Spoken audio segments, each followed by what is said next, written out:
Tell you who is very much sick of mass immigration from Muslim countries, and that is Ireland. Check out the get-together they had on Monday.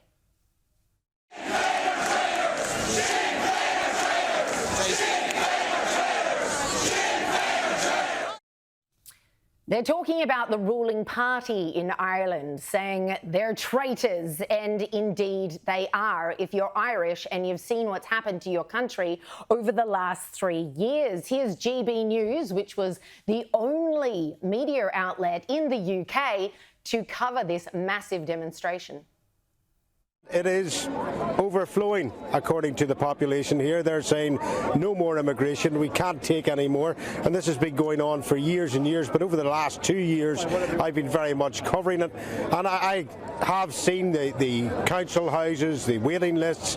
They are getting more and more for everyday local Dublin people, and indeed Irish people. The people here behind are really saying, look, Ireland is Irish, and our culture and social status is being eroded because of the mass migration or immigration into Ireland, and they have come out in their thousands today to protest about it. But of course, you didn't see that on mainstream media here. You don't see anything about ginormous protests that happen actually quite frequently in many European countries as well as the UK, as natives rise up and say, we don't like what you've done to our country. It's unrecognisable. Cut it out. Why do you think the media don't want to report on this? Well, it's funny, actually. There was some reporting over in Ireland. The Irish Times has reported on a couple of rallies now. So there was a pro-migration rally last year, and this is what they had to say about that. They said the Ireland for All group, whose anti-racist message brought tens of thousands of people to protest in Dublin on Saturday, said it marked the beginning of a new movement with more events to follow. According to the organisation, about 50,000 people turned out. God, it's like a day at the races, signalling not just a rejection of the recent escalation in anti-migrant demonstration, but calls for diversity. I mean, my goodness, it's just beautiful prose, isn't it? Now, can we get the clip back just for a minute that we showed you before of all those people chanting? Take a look again.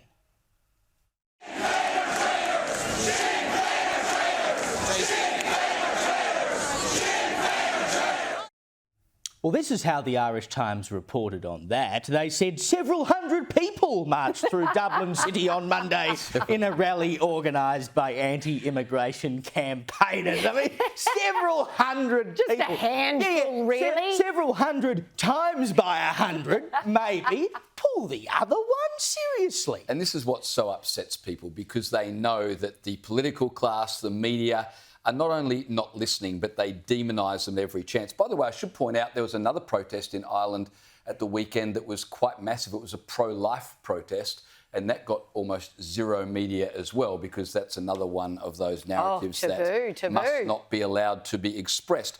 But the Irish people are simply saying we want Ireland to be Irish. And, what a surprise. And they are portrayed as being xenophobic for simply saying we actually like our country. Yes. It's funny that we're not insisting that other countries become Western, but Western countries have to somehow accept that we've got to become something other than what we are.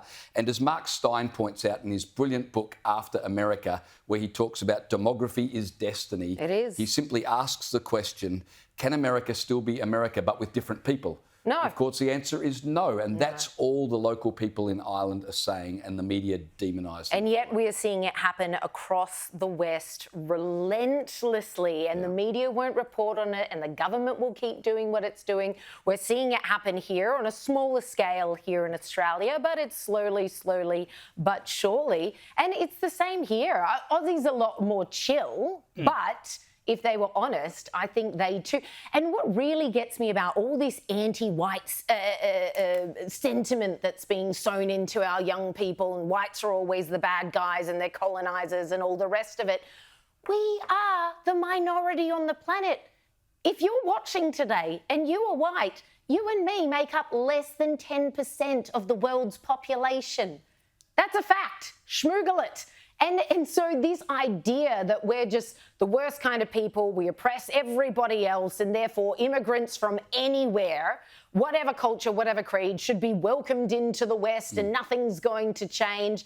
It's just plain untrue, and everyone knows it. And I think our time will come in terms of people standing up against it, because, you know, we do tend to be a bit behind the rest of the world, but mark my words, we will get